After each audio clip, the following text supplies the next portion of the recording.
이 복된 시간에 주시는 하나님의 말씀은 사무엘하 3장 31절부터 39절까지입니다.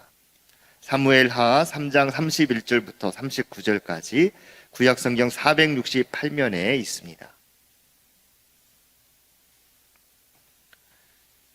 위기를 기회로라는 말씀의 제목으로 함께 말씀 나누겠습니다. 사무엘하 3장 31절부터 39절 한 절씩 교독합니다. 다윗이 요압과 및 자기와 함께 있는 모든 백성에게 이르되 너희는 옷을 찢고 굵은 배를 띠고 아브넬 앞에서 예도하라 하니라. 다윗 왕이 상여를 따라가 아브넬을 헤브론에 장사하고 아브넬의 무덤에서 왕이 소리를 높여 울고 백성도 다 우니라.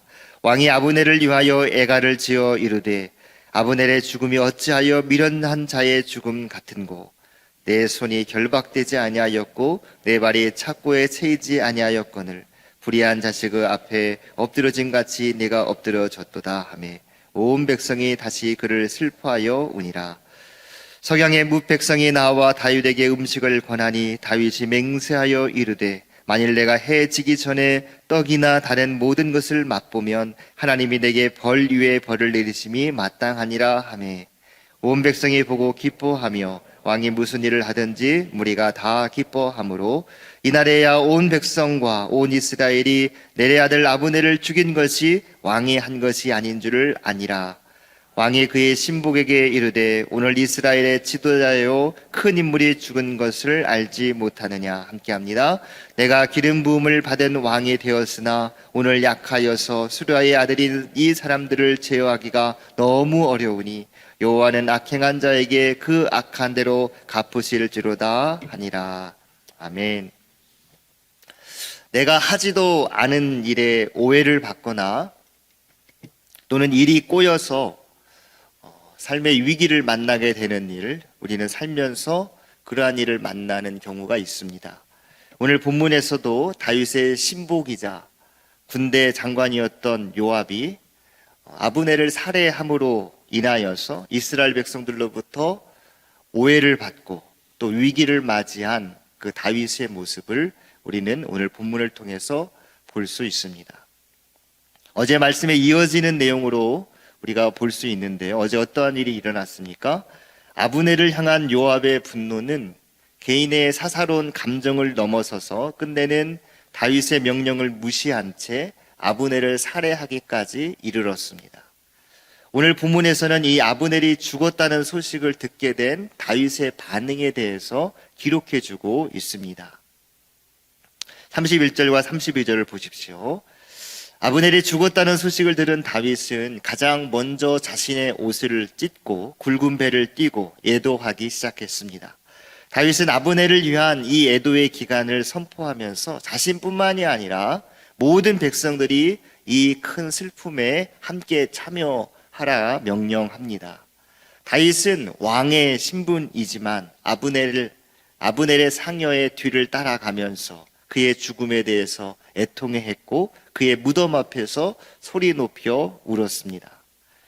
아브넬의 애도 기간에는 모든 백성이 참여했기 때문에 아마도 역설적이게도 아브넬을 죽인 요압도 그 애도의 행렬에 참여해야 했고 그 자리에 있는 것 자체가 요압에게는 아마 가시방석이었을 것입니다. 앞서 요압이 아브넬을 죽였다는 소식을 듣고 다윗은 매우 불같이 화를 냈고 아브넬의 피해에 대해서는 나와 내 나라는 무죄하고 또 요압의 가문은 이 일로 인해서 하나님 앞에 끔찍한 저주를 받을 것이라고 29절에서 이미 강하게 다윗이 이야기한 바가 있습니다. 비록 요압이 아브넬을 죽인 이유가 자기 동생 아사헬을 아브넬이 전쟁 가운데 죽였기 때문에 개인적인 감정이 많이 쌓여서 그에 대한 복수를 한 것이지만 상대 진영의 군사령관을 개인적인 감정으로 급습하여서 죽인 것은 결코 옳은 행동이라 할 수 없는 것이었습니다. 다윗 왕의 신하로서 명령에 불복종하고 선택적인 순종을 했던 요압은 왕 앞에서 불순종한 그러한 불충한 행동이었습니다. 오늘 본문에서 다윗이 모든 백성에게 선포한 아브넬을 위한 애도 기간에 요압이 다윗의 이러한 지적 앞에 어떻게 반응했는지, 또 그 다윗이 이러한 다윗의 책망 앞에 이 요압 장군이 어떻게 회개했는지에 대해서는 본문에 전혀 언급하지 않습니다. 그러므로 요압은 왕 앞에서나 또 하나님 앞에서 진실되게 회개하지도 않고 그저 애도 기간에 마지못해 참여하는 것처럼 보입니다. 여러분, 다윗이 요압을 이처럼 야단하고 저주하는 이유가 무엇일까요? 여러분, 다윗이 어떠한 삶을 살았습니까? 우리가 잘 알다시피 사울을 피해 도망자의 신세에 있을 때 다윗은 2번이나 그를 죽일 기회를 얻었습니다. 모두가 인정하는, 하나님께서 주신 기회라고 인정하는 절호의 기회를 다윗이 얻은 바 있습니다. 그때 다윗이 어떻게 행동했습니까? 사울을 결코 죽이지 않았죠. 자신의 원수였고 자신을 쫓아다녔던 이 사울만 죽인다면 자연스럽게 다윗이 왕권을 차지할 수 있는 절호의 기회였지만 그는 그렇게 행동하지 않았습니다. 하나님께서 세우신 왕이니 하나님께서 직접 행하실 것을 다윗은 알고 있었기 때문입니다. 그럼 이러한 모습을 요압이 몰랐을까요? 알았을까요?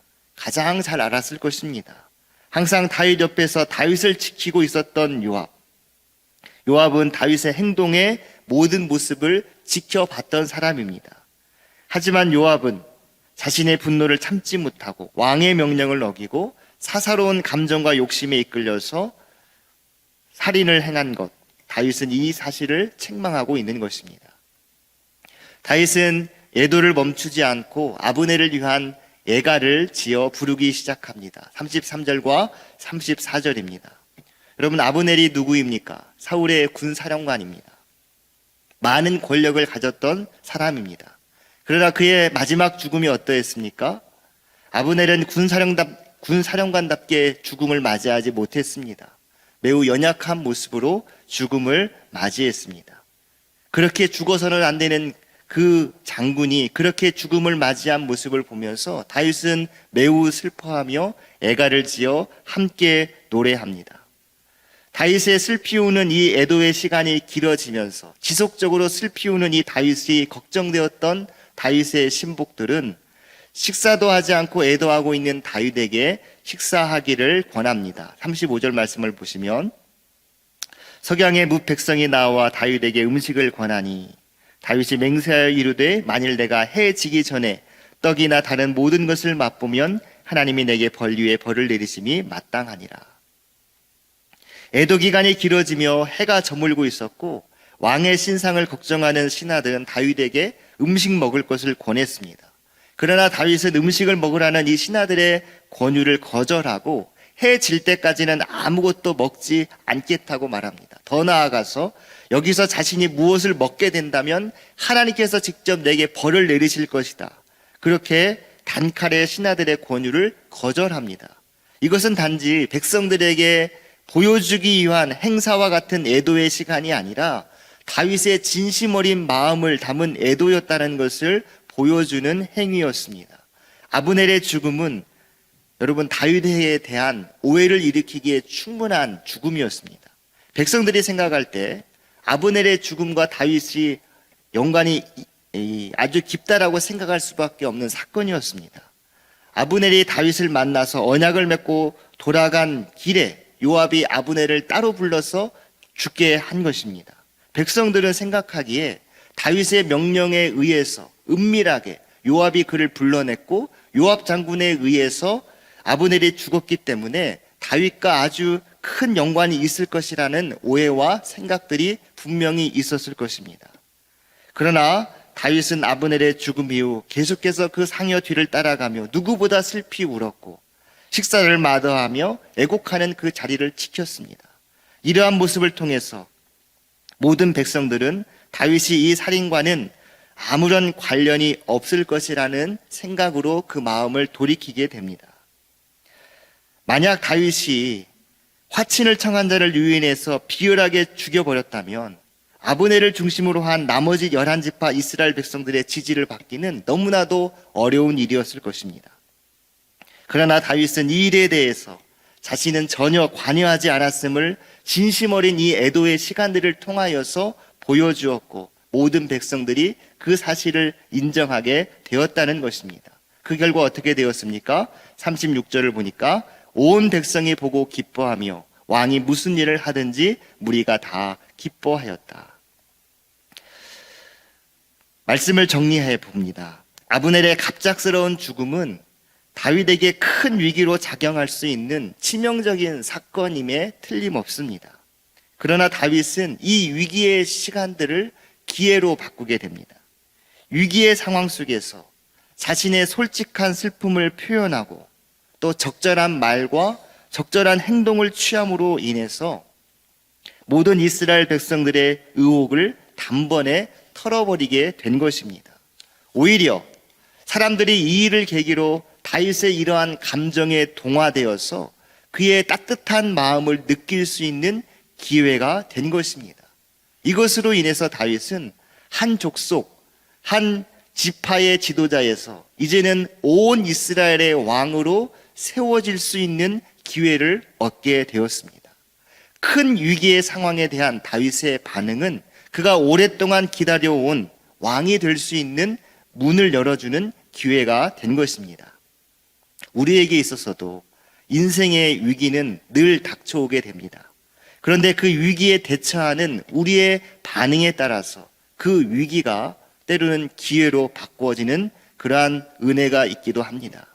위기의 상황에서 우리가 낙심하지 않고 그것을 하나님의 말씀 앞에 비추어 보면서 지혜롭고 침착하게 반응한다면, 하나님의 약속과 궁극적인 목적을 신뢰하고 절대로 이 위기가 나를 무너뜨리지 않는다는 분명한 믿음 속에서 우리가 지혜롭게 행동한다면 우리는 다윗과 같이 이러한 환난과 위기를 극복하여 하나님이 주신 또 다른 기회로 우리의 삶을 이끌어갈 수 있을 것입니다.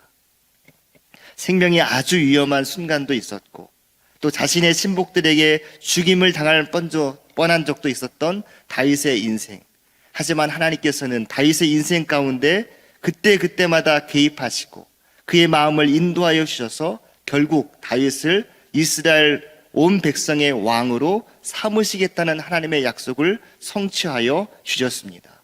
오늘 본문의 말씀처럼 우리 역시 위기 가운데 하나님의 일하심을 기억하고 그 위기 속에서도 진실된 행동을 행함으로 통하여서 하나님의 뜻을 이루고 하나님의 역사를 이루어가는 저와 여러분이 될 수 있기를 주의 이름으로 축원드립니다. 이제 기도하겠습니다.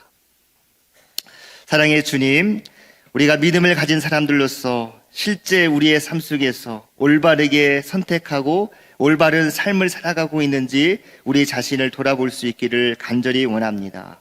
함께 울어야 할 때 함께 우는 자가 되게 하시고 기뻐할 때 함께 기뻐하며 박수쳐 줄 수 있는 그러한 우리의 마음들이 될 수 있도록 우리의 삶을 인도하여 주옵소서. 때로는 우리의 삶 가운데 수많은 위기를 만나게 되고 내가 하지 않은 행동으로 인하여서도 내가 마치 한 것처럼 오해받아 어려운 시간들을 보낼 때도 있습니다. 그러할 때 진실한 마음을 가지고 하나님을 신뢰하는 믿음을 가지고 주님 앞에 나의 마음을 쏟아내고 기도하고 주님의 은혜를 간구함으로 우리에게 찾아온 수많은 위기의 순간들이 하나님의 은혜 가운데 기회의 시간들로 변화되는 것을 경험케 하여 주시옵소서. 우리 모두가 하나님 보시기에 합당한 사람이 되게 하시고 내가 모든 일을 해결하는 것이 아니라 하나님께서 우리의 모든 삶에 개입하여 주셔서 모든 일을 인도하시고 이끌어 주시는 놀라운 역사를 경험케 하여 주시옵소서. 이 모든 말씀 우리 구주 예수 그리스도의 이름으로 기도드립니다. 아멘.